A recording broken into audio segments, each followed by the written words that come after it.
Halo adik-adik, perkenalkan, namaku Kak Balkis. Nah, selama kurang lebih 3 bulan ke depan, kita akan sama-sama belajar IPA ya. Teman-teman pada suka nggak sih belajar IPA? Belajar IPA itu seru banget loh, karena kita belajar tentang hal-hal yang ada di sekitar kita. Kayak yang hari ini kita mau pelajarin, organ gerak dan sistem pernafasan. Kita mulai dari organ gerak kita ya. Ya, jadi ada 3. Yang pertama, tulang. Nah, tulang ini nih yang keras-keras yang ada di tubuh kita. Ada di mana-mana, yang keras-keras kita bisa rasain, itu namanya tulang. Kalau otot, yang suka gini-begini tuh, binaragawan, kayak suka nunjukin ototnya, yang suka berjendol-jendol. Nah, itu namanya otot. Nah, terus yang ketiga, ada sendi. Sendi itu penghubung antar tulang nih, lihat. Dia bisa gerak. Nah, itu gara-gara sendi. Yang di sini juga bisa gerak gara-gara sendi. Termasuk leher aku nih bisa gerak ke kanan ke kiri, dan leher teman-teman semua bisa gerak. Itu juga karena ada sendi. Kita mulai dari tulang dulu ya. Menurut teman-teman, kenapa sih ada tulang di tubuh kita? Kenapa ya? Teman-teman bisa bayangin aja sih, kalau teman-teman gak punya tulang, bentuk tubuhnya akan kayak apa? Akan meleot-meleot kayak ular. Makanya kita butuh tulang biar tubuh kita ini ada bentuknya. Biar jari-jari kita kayak gini, biar kaki kita kayak yang sekarang udah ada. Nah, itu kenapa kita punya tulang. Terus yang kedua, tulang itu juga melindungi alat-alat vital yang ada di tubuh kita. Maksudnya alat vital itu apa sih, Kak? Nah, alat-alat vital itu adalah alat-alat yang penting, kayak paru-paru, kemudian ginjal, lambung. Nah, tulang ini fungsinya melindungi, biar kalau kita kenapa-kenapa, ya yang rusak tulangnya dulu, nggak langsung ke alat yang vital itu. Misalnya nih, kita jatuh, kalau nggak ada tulang, nanti bisa langsung kena paru-paru. Kalau paru-parunya rusak, udah deh, gitu. Dan yang ketiga adalah menyusun kerangka tubuh kita. Terus yang keempat, tulang juga menjadi tempat untuk melekatnya otot. Nah, jadi kalau nggak ada otot, kalau nggak ada tulang, otot kita nggak bisa bergerak, nggak bisa melekat. Dia mau ditaruh di mana? Nah, kalau sekarang kan ototnya melekat di tulang nih, gitu. Terus yang kelima, tulang itu juga menjadi tempat pembentukan sel-sel darah kita. Gitu teman-teman. Nah, tulang ini dibilang juga sebagai alat gerak pasif. Kenapa pasif? Karena dia nggak bisa gerak kalau nggak ada ototnya. Selanjutnya kita mau tahu nih, kira-kira ada tulang apa aja ya di tubuh kita. Nah, yang pertama ada tulang pendek. Kita ngomongin dulu tulang berdasarkan bentuk. Yang pertama ada tulang pendek. Nah, kalau tulang pendek ini yang tulangnya pendek-pendek. Kayak ini nih, ruas-ruas jari kita, tulangnya pendek-pendek kan. Nah, itu namanya tulang pendek. Terus tulang di punggung kita juga, itu kan pendek-pendek. Nah, terus yang kedua ada tulang pipih. Tulang pipih itu contohnya tulang tengkorak kita. Tulang tengkorak kita kan tipis nih. Terus ada tulang belikat yang di punggung. Terus ada juga tulang pipa. Nah, kalau tulang pipa ini yang bentuknya kayak pipa, yang panjang-panjang. Kira-kira teman-teman bisa nebak nggak tulang pipa ini ada di mana? Ya, tulang pipa itu ada di tangan kita nih. Tangannya, tulangnya panjang kayak pipa. Tuh. Di kaki juga, di kaki tulangnya panjang kayak pipa. Nah, itu ya, jadi ada tulang pendek, tulang pipih, sama tulang pipa. Nah, ada juga tulang berdasarkan sel pembentuk. Maksudnya gimana ya tulang berdasarkan sel-sel pembentuk? Nah, jadi tulang kita itu disusun dari sel-sel yang kemudian akan menentukan kekerasan tulang kita. Nah, itu terbagi jadi 2. Ada tulang keras sama tulang rawan. Nah, kalau tulang keras itu yang keras, dan tulang rawan itu yang tidak keras atau yang lunak. Kalau tulang keras itu banyak ya. Hampir semua tulang kita itu tulang keras. Karena ya emang keras tuh, coba aja. Keras kan? dia bisa patah gitu. Nah, kalau tulang rawan, dia itu lunak kayak tulang telinga kita nih. Di telinga kita kan ada tulang. Nah, itu tulangnya rawan, jadi bisa digerakin. Di hidung kita juga nih di sini. Jadi teman-teman bisa ngerasain tuh tulangnya bisa digerakin. Atau kalau teman-teman tahu ayam, teman-teman suka makan paha ayam nggak? Nah, di paha ayam itu di ujung-ujungnya kan ada tulang yang lunak tuh. Nah, itu namanya tulang rawan. Gitu ya teman-teman. Nah, selanjutnya kita mau bahas nih kelainan-kelainan pada tulang. Yang pertama ada lordosis. Lordosis itu tulang belakangnya melengkung terlalu ke depan gitu. Lordo ke depan gitu. Terus yang kedua ada kifosis. Kalau kifosis itu dia agak membungkuk. Jadi tulang belakangnya membungkuk gitu. Terus yang ketiga ada skoliosis. Nah, kalau skoliosis itu dia meliuk tulangnya, terlalu meliuk entah ke kanan atau ke kiri, itu namanya skoliosis. Jadi ada cuma tiga aja kelainan pada tulang: lordosis, kifosis, sama skoliosis. Selanjutnya kita mau ngebahas penyakit-penyakit pada tulang. Nah, penyakit pada tulang yang pertama itu patah tulang. Kalau tulang kita terbentur atau mungkin kita jatuh, itu tulangnya bisa patah. Nah, itu kalau di dalam IPA disebut juga namanya fraktura. Jadi mungkin ini bisa fraktura itu. Nah, terus ada juga osteoporosis nih yang ada di gambar paling atas kanan. Nah, itu lihat deh, kalau tulang yang sehat itu lubang-lubangnya kecil. Kalau tulang yang udah osteoporosis, lubang-lubangnya besar. Jadi dia gampang rapuh. Jadi tulang-tulangnya itu udah rapuh, udah nggak begitu kuat untuk menopang tubuh kita. Nah, terus yang ketiga ada rakitis. Kalau rakitis ini tulangnya kakinya bengkok gitu. Lihat deh, itu bentuk kakinya bengkok. Nah, kenapa? Gara-gara kekurangan vitamin, makanya kakinya bisa bengkok gitu. Nah, gimana sih caranya biar kita nggak kena penyakit-penyakit tulang? Kalian pasti mau dong nggak kena penyakit tulang, ya kan?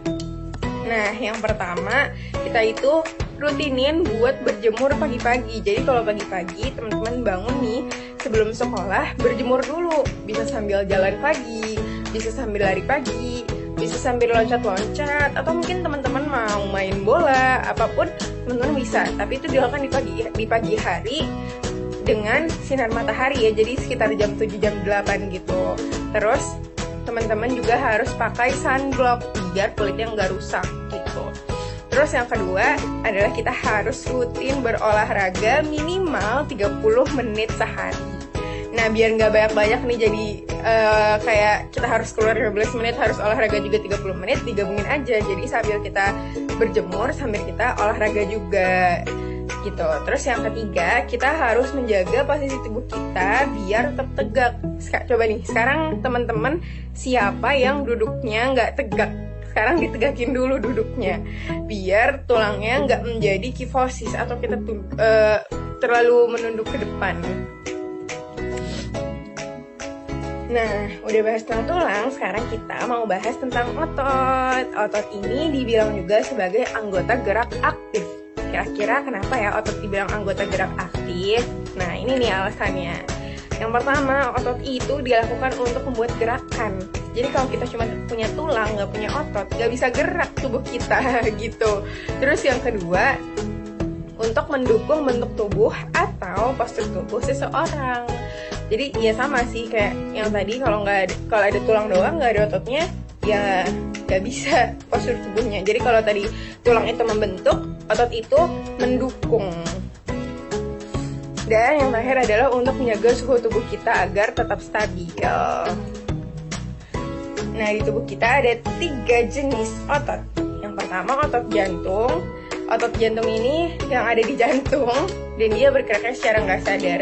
Maksudnya nggak sadar gimana? Nggak perlu kita perintahin, nggak perlu kita nggak sadar kalau dia itu sedang bergerak.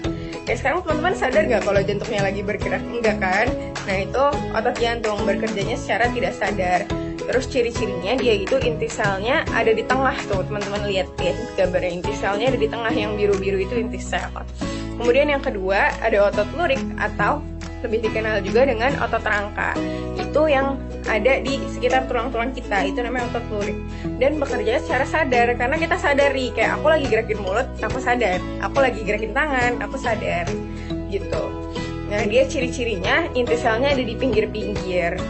Gitu. Terus yang ketiga ada otot polos. Otot polos ini dibilang otot polos karena dia polos.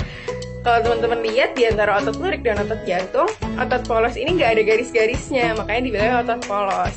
Nah, otot polos ini bekerja di organ-organ selain rangka dan jantung. Jadi di lambung, di usus, itu otot polos yang bekerja buat mengatur makanan kita.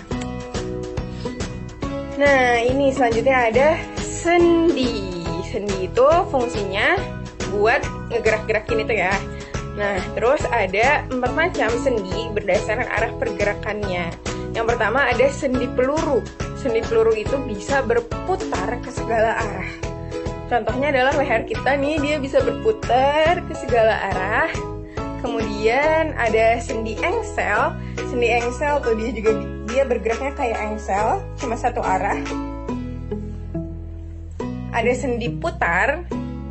Kalau sendi putar itu leher, sendi putar itu leher, sendi peluru itu bahu yang bisa bergerak ke segala arah. Kalau leher kan berputar. Terus yang terakhir ada sendi pelana, dia bergeraknya 2 arah. Jadi kalau engsel satu arah, peluru ke segala arah, putar itu berputar, dan pelana itu ke 2 arah. Nah, ada gangguan-gangguan pada sendi atau penyakit-penyakit pada sendi. Yang pertama pergeseran sendi atau kita sering bilang keseleo mungkin ya. Terus yang kedua ada terkilir. Itu ya sama, bisa kita juga bilang itu terkilir tuh keseleo sama ya kalau di lingkungan kita. Terus yang kedua ada artritis atau radang pada sendi. Kalau gangguan pada otot itu ada kram. Nah, teman-teman ada yang suka kram nggak? Terus yang kedua ada kaku leher atau stiff. Jadi lehernya itu terasa kaku. Kemudian ada tetanus atau kontraksi otot dalam jangka waktu tertentu. Nah, selanjutnya kita akan belajar tentang anggota gerak pada hewan. Nah, sekarang lihat nih teman-teman, ada gambarnya. Yang pertama ada bescas atau ikan. Kira-kira ikan geraknya pakai apa? Betul banget, sirip buat berenang. Kemudian ada amfibi atau katak. Nah, amfibi bergeraknya dengan apa? Tuh, dengan kaki. Jadi dia bisa melompat, berjalan, atau berenang dengan kakinya karena dia hidup di 2 alam. Jadi kakinya dipakai buat berenang dan juga dipakai buat berjalan. Terus yang ketiga ada reptil. Reptil bergeraknya dengan apa nih kalau ular? Dengan perut. Kalau ular geraknya pakai perut ya, dia merayap pakai perut. Gitu. Terus yang keempat ada aves atau burung, bergeraknya dengan sayap. Dan yang terakhir ada mamalia atau kucing, bergeraknya dengan kaki untuk berjalan. Nah, selain pengklasifikasian yang tadi yang ada mamalia, fishes, aves, nah ada juga pengelompokan secara avertebrata dan vertebrata. Kalau avertebrata itu biasanya serangga, jadi dia nggak punya tulang belakang, tubuhnya letoy. Salah satu contohnya adalah laba-laba yang ada di gambar. Nah, avertebrata ini biasa hewan-hewan kecil karena serangga kan.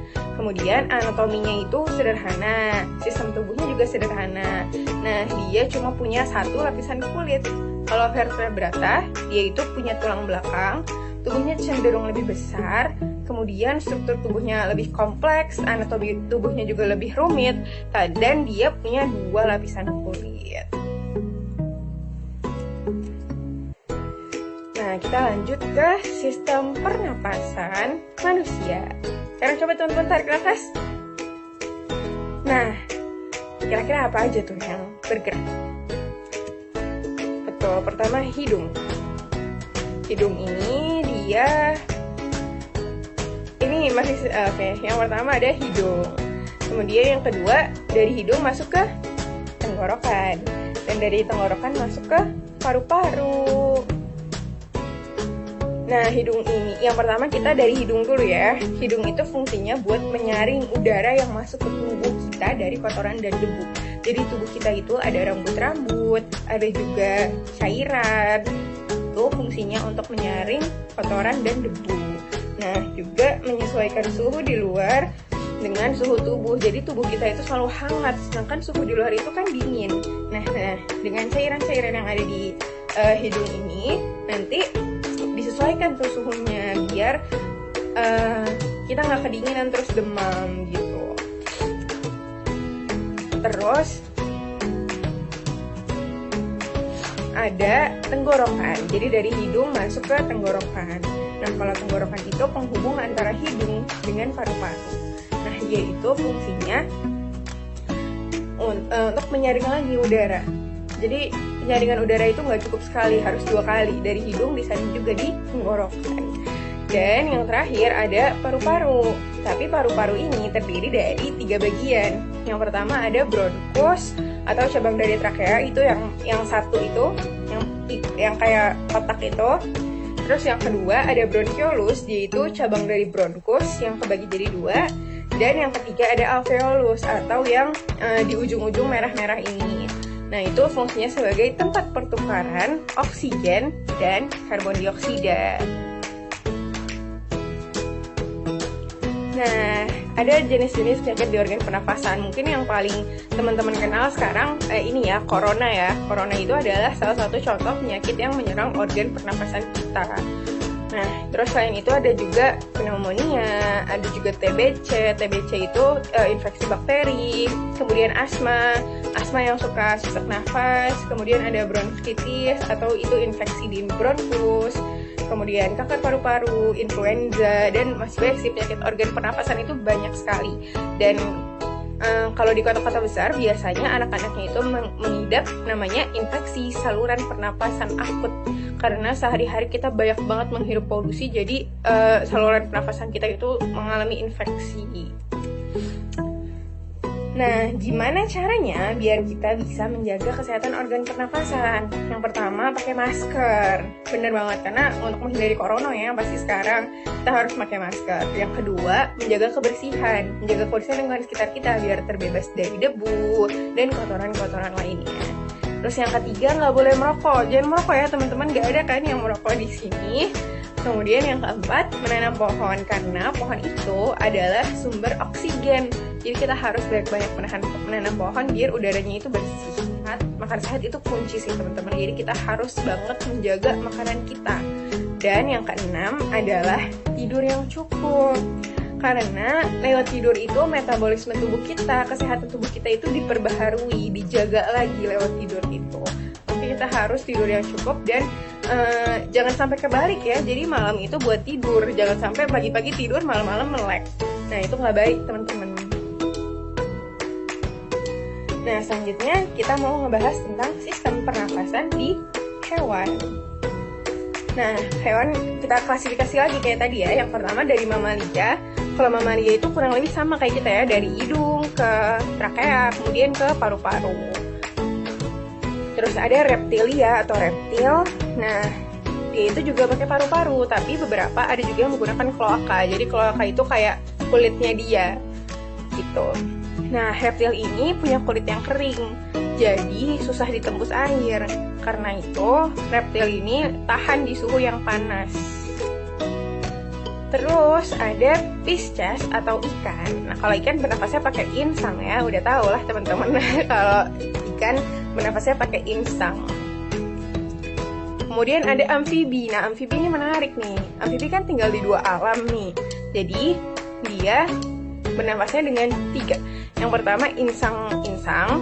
Nah, insang itu ada insang luar dan insang dalam. Ketika masih kecil dia bernafasnya pakai insang luar tuh. Ketika masih pik masih sehari gitu umurnya, itu dia pakai insang luar. Nah, kalau misalnya udah agak gedean, udah jadi kecebong atau berudu, nah itu bernafasnya udah pakai insang dalam. Nah, ketika dia udah menjadi makhluk 2 alam, Nah, itu dia bernafasnya pakai paru-paru dan juga pakai kulit. Gitu. Terakhir ada burung.